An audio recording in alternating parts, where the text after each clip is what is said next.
Hello, everyone, and good morning, and welcome to another author interview here on Tales from the Wandering Scribe. I'm your host, Gabriel Garcia, otherwise known as the Wandering Scribe and the Wandering Quill, and joining us today is an author making their official debut here on the show. Now, my guest today is a science fiction author and U.S. Air Force veteran whose stories blend cosmic adventure, deep space intrigue, and thought-provoking twist. Drawing on his background in computer science and technology management, he builds futuristic worlds that are grounded in both imagination and realism. Born in El Paso, Texas, his passion for storytelling began early and has grown alongside a career defined by discipline and creativity. When he's not writing, he enjoys life in Germany with his wife and two kids, who inspire the heart behind every story. His novels invite readers to explore galaxies filled with danger, discovery, and the enduring power of hope. So, without further ado, let's give a huge round of applause to today's guest, joining us all the way from Germany, Mr. Joseph Young. Joseph, welcome to the show. Thank you for having me. Awesome, Joseph. Awesome. So, before we begin today's interview, little fun little question. Is there possibly a fun fact that your readers or fans may not know about you? Um, not all my readers probably know that I'm pursuing my doctorate right now. Ooh, Um, congratulations. Thank you. So, hopefully, within the next 2 years, I'll be Dr. Joseph Young. Nice. That's awesome. That's really cool. So, for those who are now just learning about you as a writer, Joseph, what can you tell them about your story as a little teaser into the worlds you have created? So I'm still a fairly new author. I'm an indie author as well. So I'm about to publish my third book. So ideally, my goal is to create stories that are just full of action, adventure, twists, and even heartfelt moments in between as well. And so I've always written my stories as a way to keep readers engaged, surprised, and even emotionally invested the whole time. So that's Nice. So now let's sort of jump into the creation of this and the lead up to it. So I started at the very beginning. Mhm. So from your bio, you've always loved telling stories, cosmic adventures, deep space intrigue, thought provoking twists, and everything like that. I am very curious, Joseph. What would you consider to be your definitive aha moment that really put you on this path to become an author?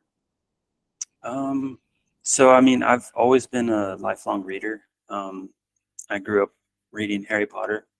So I don't know if you see the shirt, but it's Gryffindor. So so just reading immersive worlds has always been a thrill for me. But it actually was in school where I had my aha moment, because I've been in school for the last 13 years and I've come to realize that I've actually been a pretty good writer. And I've always had a vivid imagination. So being able to combine those two things, I realized that this could be something I could do. Nice. Very cool. Very, very cool. So now let's talk about the overall creation of your story. So when you began writing this story from the very beginning, did you start off with an outline or would you consider yourself a pantser, a writer who writes from the seams of their pants? Um, so I don't have a general outline. I write chapter by chapter. Um, Okay. so I I know what my story will be when I come up with the idea. But then once I start writing, I just go chapter by chapter. I start from the beginning. I create a intro that will at least keep the readers engaged. And then from there, I know I have to bridge the gap between the beginning and then hopefully what would be the end of the story. All right. And for your third book in particular, and actually for all of your books, Joseph, Do you have a ritual or routine that keeps you disciplined in a sense of, let's say, if you had a particular timeline that you want to publish your books, you use that as a guide to make sure that you get your books ready on time? Um, I mean, I feel like for me, it's just being motivated. I like to be highly driven, so I don't like to take long breaks. Same in school, like just continuing my education. Like if I would have taken a break in between my bachelor's and my master's, like I probably wouldn't be where I'm at right now. So I'm the type that will just have a goal and I just keep chasing it until I get there. And then once I get that goal, then I have a new goal and so on and so forth. So I feel like that works for me because then I'm always chasing something. I always have um, my next target. So for writing, like even if I don't write every day, as long as I have a good routine to just keep plugging away at it, then that works for me. Nice, very nice. And now we're going to dive into our first fan question. There's going to be a few fan questions sprinkled throughout the interview. And the first fan question comes from one of my viewers who asks, when you began publishing your books as an indie author, what was the one thing that really surprised you about the publishing industry? So I've learned a lot from my first book. Just realizing that publishing your book isn't the finish line. You have to do a lot of work after that. Mm-hmm. And especially as an indie author, it's fairly hard because although you have a lot of creativity and you have a lot of direction that you can go, you just have to do everything yourself. So um, some people are really good at it, but others you have to learn to find your path. So I'm still learning now, but I think overall I'm doing a lot better than what I started. So Well, that's good. That's really good to hear. And when you began writing your books, what was sort of the need or desire you wanted to satisfy for not only yourself as the author, but for your prospective readers, as well as what is the promise you're making to them? so as I mentioned before, I want my readers to be engaged the entire time. So my first two books, although they're a little bit on the shorter end, they're novellas. Mm, They're just full of action. So the whole book is um, people can get through it within a day because it's so fast paced and they'll get immersed. My third book, although it's a little bit longer, it still has that same thought process to keep my readers engaged throughout the entire thing. So for this one, it's essentially a space odyssey of an adventure, and they find themselves falling in love with the crew, maybe even feeling like they're a part of the crew, and joining them on this adventure through what becomes a chaotic story. And as long as um, they feel engaged the entire time, then I feel like I've met my goal. nice. Very, very nice.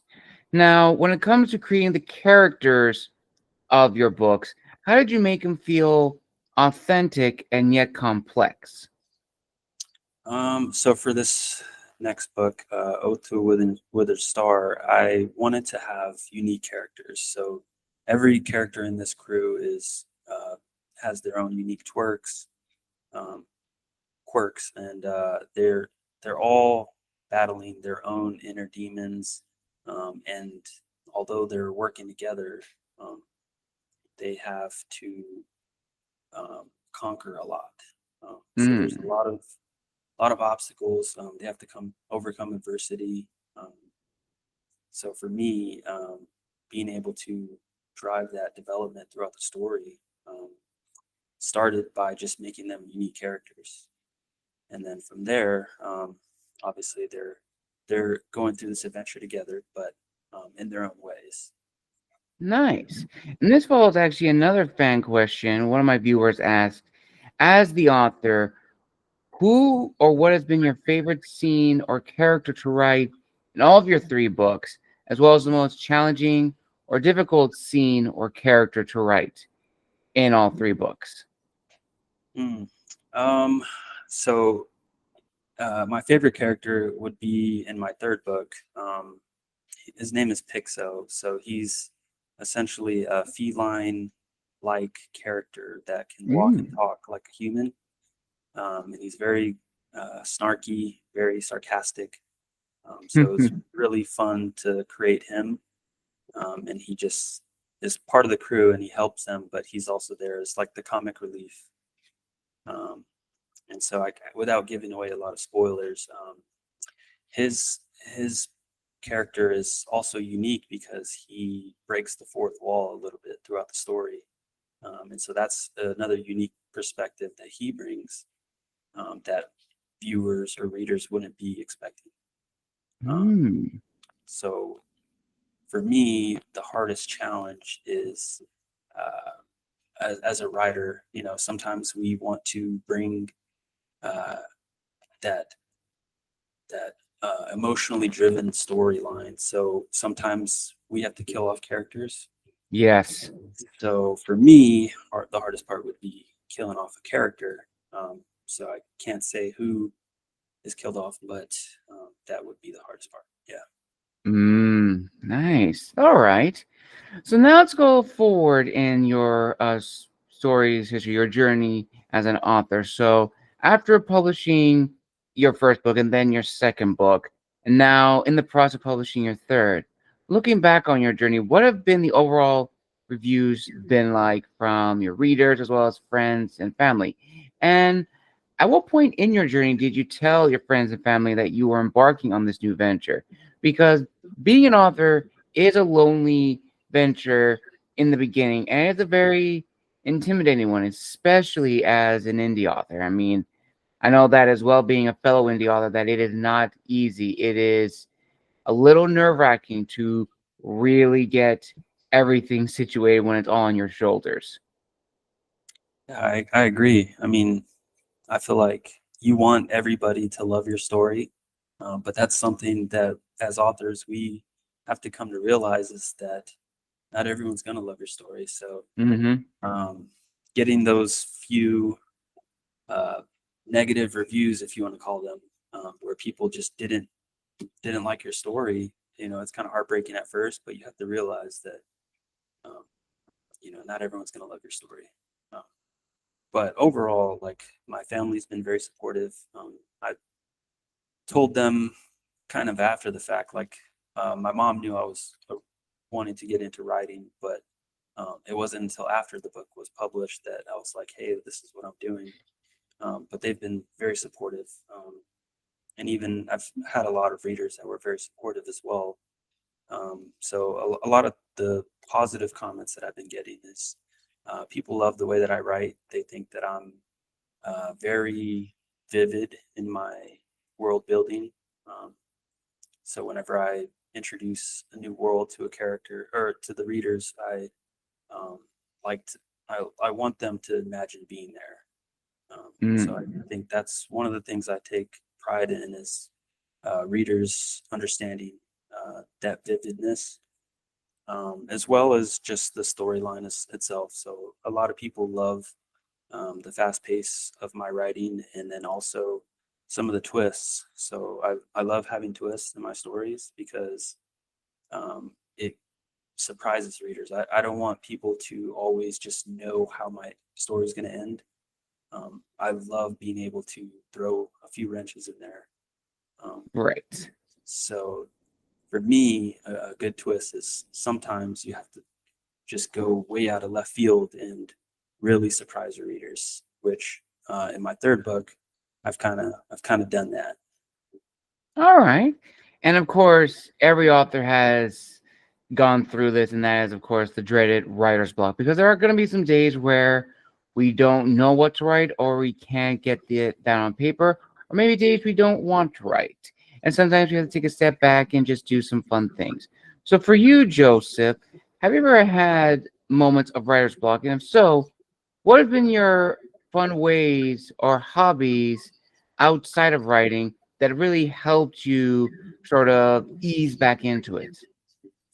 Yeah, I've definitely had writer's block. It was actually my first book that it took me about 4 years to finish because I had writer's block for so long. But then after that one got published, then I started getting a really good groove. And obviously, my second book didn't take me 4 years, and then my third book as well. But for me, I love listening to music. So music kind of grounds me. It brings me back to um, just who I am as a person, as well as video games. So I love playing video games because it's the same thing. It's immersive. It allows me to be a part of the story. Um, so currently, I'm playing Silent Hill F. I don't know if you've played it, but it's a pretty, I heard of that pretty game. scary game. Yeah. Nice, very nice.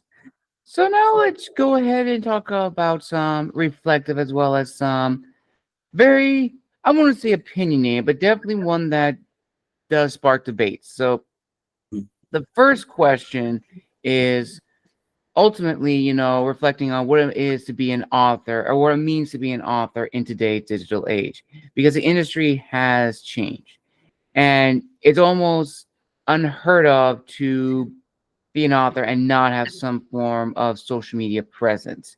Ultimately, that is a major factor for all authors to have, whether it's any social media handle, a website, newsletter, and all that stuff. It's a necessity, but you can also argue that social media is very draining, very taxing on the person. And sometimes social media can be very ugly and a very nasty place. It's a very, very dangerous double edged sword. And it heightens our anxiety and our imposter syndrome, which every author has that as well. So, for you, Joseph, have you ever had those moments of heightened anxiety and or imposter syndrome? And if so, or if not, what continues to discipline you to still be the best author you can be? Yeah. So, I mean, it kind of goes back to just getting those negative reviews because some people on social media will um, just say bad things. And I've Mm-hmm. had it happen. So, yeah, social media, although it is good sometimes, there are those moments where you might feel drained from just social media. So, for me, I like to think that I don't want to focus on the negatives. I want to focus on the positives. So uh, I see a lot of good content on the internet as well, where people are motivating other authors. And so I actually follow a lot of other authors because they will have content about like, okay, don't focus on if this person doesn't like your book, but focus on what if this book is someone's new favorite book, you know? Mm, Like that's the kind of mindset that I want to gear towards because I want people to like my material, but I want to I want to connect with other people, and so by writing, that's what we're doing. We're connecting with our readers. So as long as I keep that mindset, that as long as I find those readers that will love my story, then I still have a purpose as a writer. yes, absolutely. Absolutely very true. And then, of course, the next one is another reflective question. I'll give some context for this one, Joseph. I've been in the show now for about 6, 7 years, and I've had the opportunity to meet almost close to 200 authors in my career. Absolutely insane. And Wow. yeah, I've learned so much from all of them. And I realized in my discussions with them that a lot of us began our careers relatively early in a sense of the last 5 years or so during the height of the lockdown, COVID.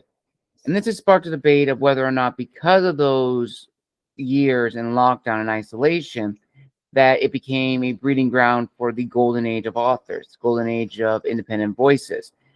And while that is true in the sense that there are new voices in the publishing industry, is that true now after, few years?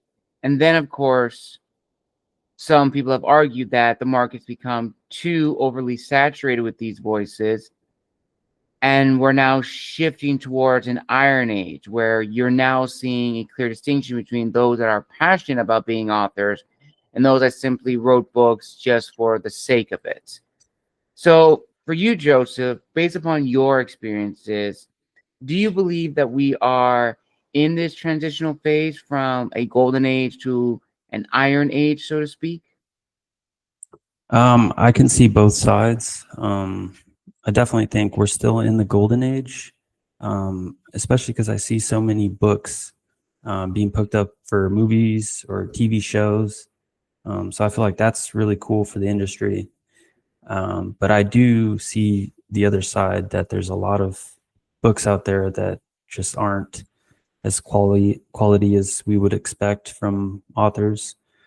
Um, but part of that is just the new age of being more accessible. So Yes.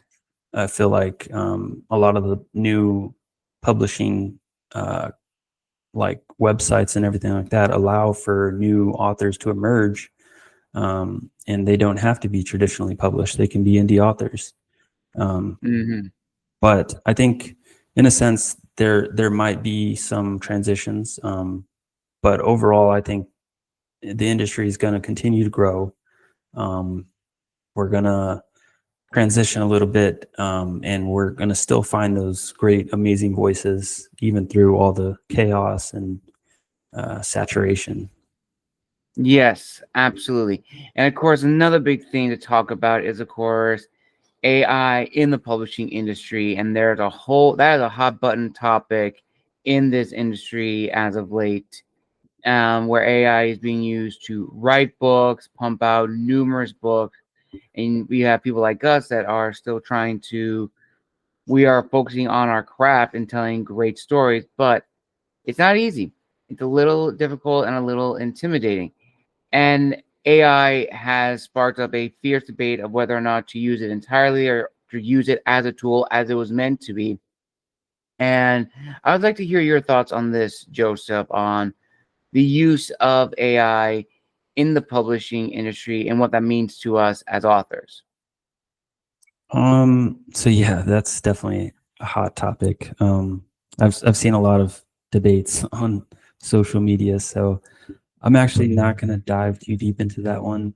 But I will agree that as an industry, the use of AI, even if it has become more rampant, I believe it will like come back to where it's not as accessible, or even allowed, or even just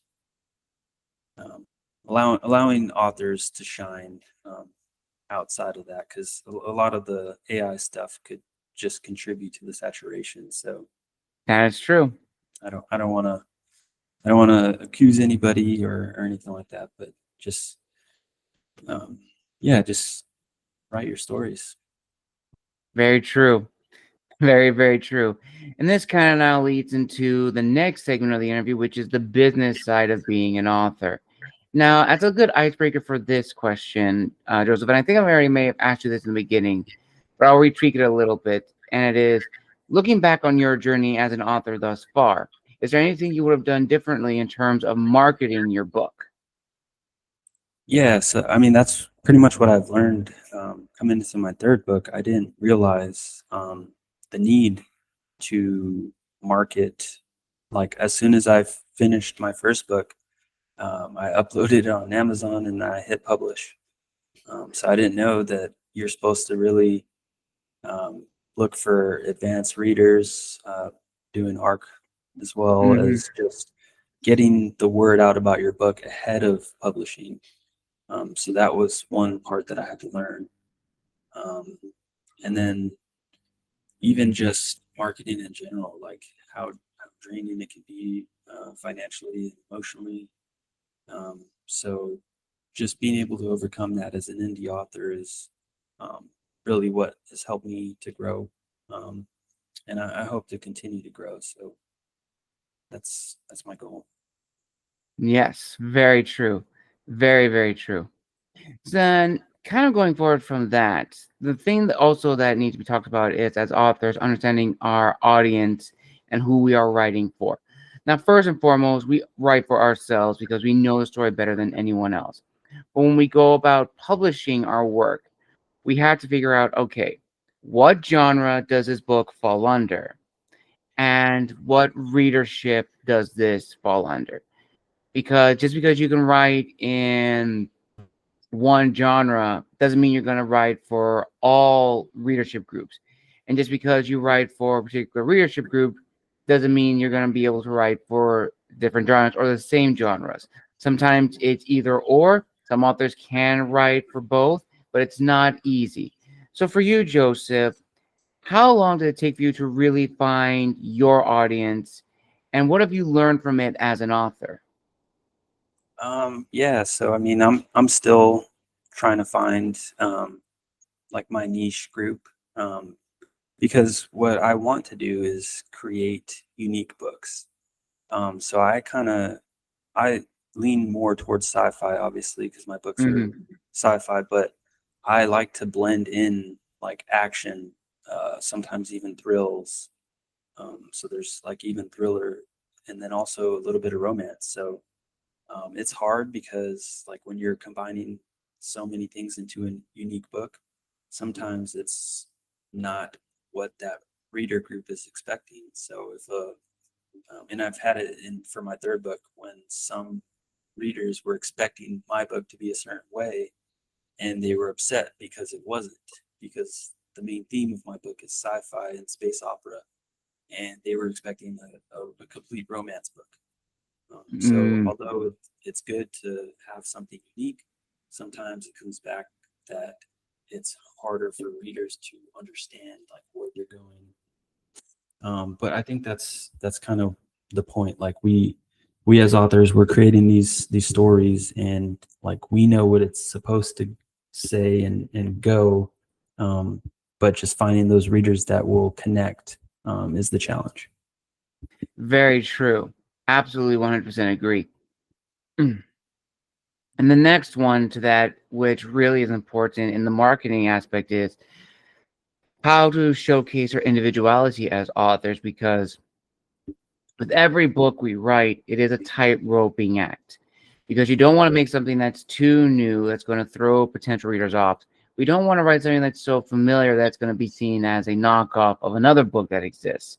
It's this fine line between understanding the genre and showcasing our individuality, because readers have an expectation if you're writing a certain genre for how a story is supposed to go, and sometimes we can write like that, other times we don't. So for you, Joseph, when you were writing your books, and particularly writing your third book, how have you been able to really balance these two and really showcase who you are as the author? Yeah, so I mean, it goes back to me trying to combine genres, and luckily, I did have a really good editor who helped me through that process because um, my initial few drafts, I was trying to go even wilder. So she was able to ground me and like realign me to understand like what my readers would be thinking, because although I want to have the readers be completely surprised at every moment. Um, some readers don't want that. Some readers are like, okay, but why? Why should I care? So some people need Mm, to balance that as well. You have to be able to surprise your readers, but then you also have to be able to give them a purpose. Like you have to show that your characters have a purpose, and there has to be something that drives them. Otherwise, the readers aren't going to care. So yeah. that's also the hard part is balancing all of that. Again, you cannot be more correct. It is very true. It's this tight-roping act that we all have to go through to really understand who we are as authors and how we like to write stories and storytelling. And that also boils down to probably the biggest thing when it comes to marketing our book is when we get to the end. The end, along with the beginning, are two of the biggest concerns for authors. Because when we start off, when we write a really good introduction, we know the ending has to be just as good as well, if not better. And also knowing when to stop writing. That's a big thing too. Because as authors, we're always going to be thinking of new stuff. But when it comes to a particular book, we need to realize we have to stop. We cannot keep writing. We have to say this for another book. So for you, Joseph, how have you been able to really know when to stop writing for all three of your books? And for each of your books, how did you ensure that each ending was satisfying, not just to yourself as the author, but also to your future readers? Yeah, I mean, so each book had its unique ending, but I did want to throw in different literary elements. So, for example, my first book, I wanted there to be a little sincereness, but heartfeltness to where there's closure. So, my second book kind of had a little bit of a Matrix vibe where there could have been a second, like, ending, essentially, where the readers can interpret it one way, but it could also be another way. And then my third book, since it's a duology, uh, obviously I feel bad, but I did leave it on a cliffhanger. So some readers might enjoy that, others may not. But essentially, I believe it's very important that our stories have a satisfying ending. The readers should have closure. They should feel like the story did its purpose. So that's why I believe, as writers, we don't want to just continue a story just cause. We have to be able to tie it back together and end it. So that was my goal, is to just make it good endings. Very true. Again, very, very true. And I think another thing which is very important to talk about, especially for indie authors, is networking and connecting, because that is a huge lifeline for us authors, for all authors. And I would just like to hear your thoughts on this, Joseph, as well as if there are any people in your career as an author that you would love to give a personal shout out to who have helped you along the way. Yeah, I mean, uh, I wouldn't necessarily give anybody in particular, but all the authors that I've met, whether it be online, they've been amazing. But it's also a double-edged sword of social media, because Mm-hmm. sometimes you don't know who you're talking to, and you don't know who's on the other end of it, and if they have ulterior motives. So even as an indie author, I learned quickly that social media could be a place that there could be like scammers, or people trying to take advantage of you. So that was something I had to learn quickly to watch out for. So, um, but I look forward to meeting more authors, and connecting with them. I hope I can meet people in real life, and just being able to maybe swap books, swap signed copies. That's my next goal, I would say. Nice. Well, I can definitely say this. If you're ever looking to meet another author IRL, I do know a good friend of mine who lives in Germany. He's Hmm. another author by the name of Amer Saleh. Shout out to him. He is the author of Treasures of Egypt, a talented and great author. So, yeah, I'll definitely get a way for you to connect with him. And, you guys can just get in contact. And you're absolutely correct. As authors, it is very imperative to probably meet others to learn and to grow. But it's also a double edged sword because you don't know if these authors are genuine or if they have ulterior motives or if they are indeed authors and it's not a scam account to get like your ideas or stuff like that. I've always been very, very wary of that now, where I've even asked people who are authors that like, oh, if you're an author, oh, can you send me a link to some of your books? And that's a test for me to see if they do have it. If they send me the link and they have like a website or something like that, it's like, okay, they look all right thus far. But if they don't and they don't have like any books, but it says on their profile publish 25 books, but they can't send me the link, then that already tells me, okay, I'm going to be wary of that one. But it all is trial and error. It's all trial and error of what we go through as authors. And here is a few more fan questions, Joseph.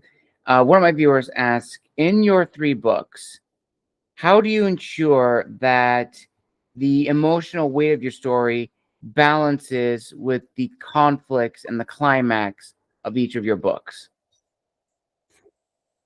That is a very good question.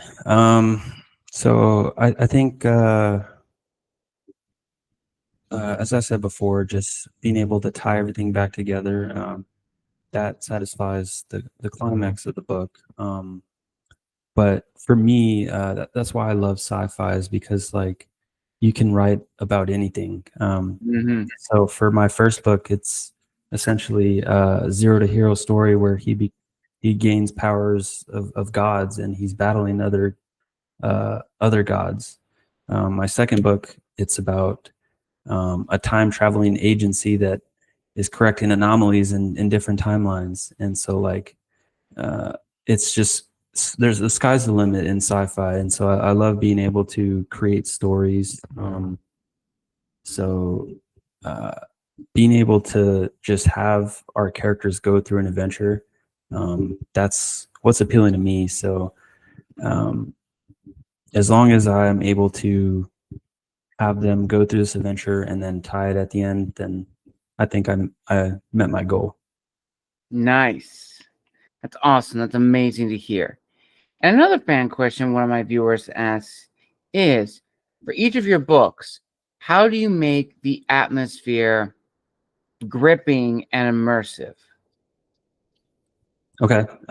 So for that one, I would challenge the readers to read my third book, because I believe I push, uh, maybe not my limit, but I definitely challenge myself to create these immersive worlds. And so like I really tried to focus on the imagery, on just immersing the readers. So when I'm describing the worlds, I'm talking about little details that just paints a picture in the reader's head. So that's what I'm trying to do. Nice. And now we get to the final 2 questions of this amazing author interview, Joseph. And they're kind of almost like summary questions. So the first one is, which I think you've answered before, but possibly you can reiterate again. With everything you've learned in your career as an author and how you approach storytelling and what your ultimate goal is, at the end of the day, what do you want readers to take away from your books and from you as a storyteller?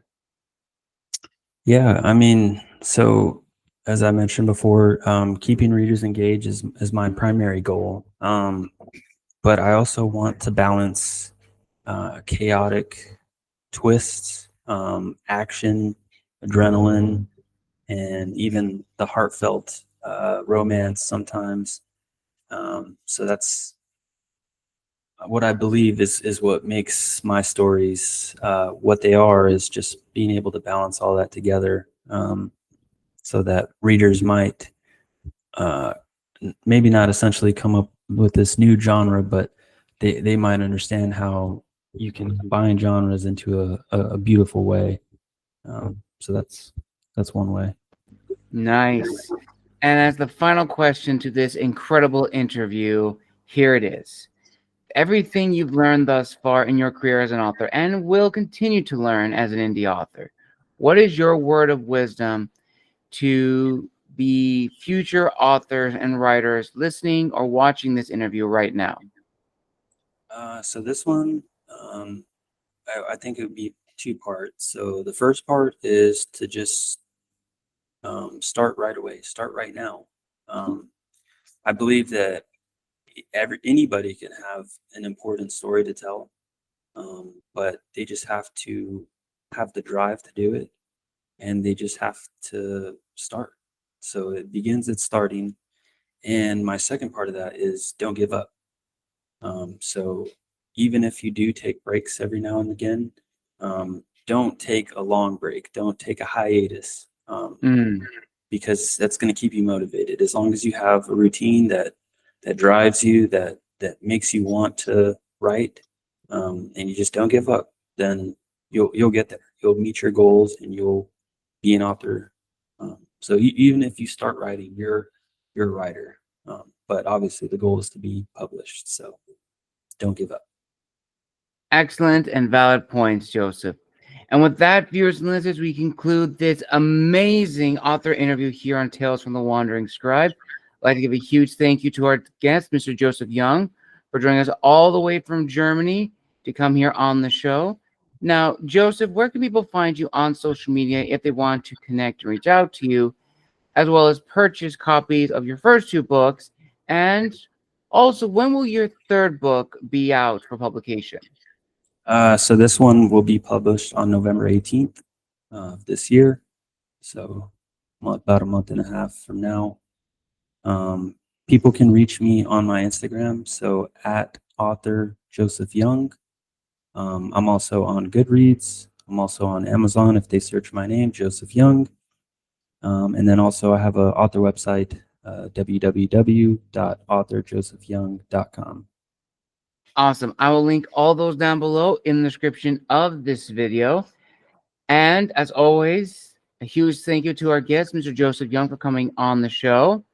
And one final note, viewers and listeners, make sure to like, comment, and subscribe to the channel to stay up to date with all new episodes coming out later this week and later this month.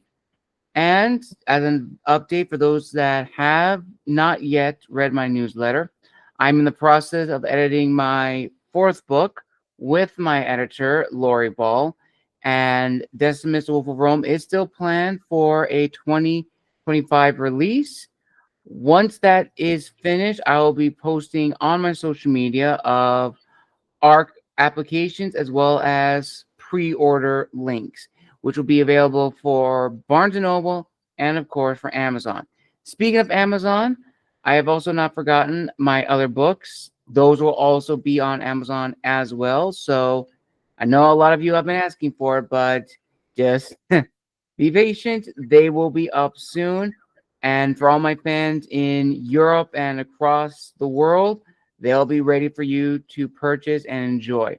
Until next time, thank you again, everyone, for joining us for another amazing interview. And as always, this is the Wandering Scribe and the Wandering Quill signing out. Wish you all a wonderful day wherever you are in the world. And we'll see you all in the next episode.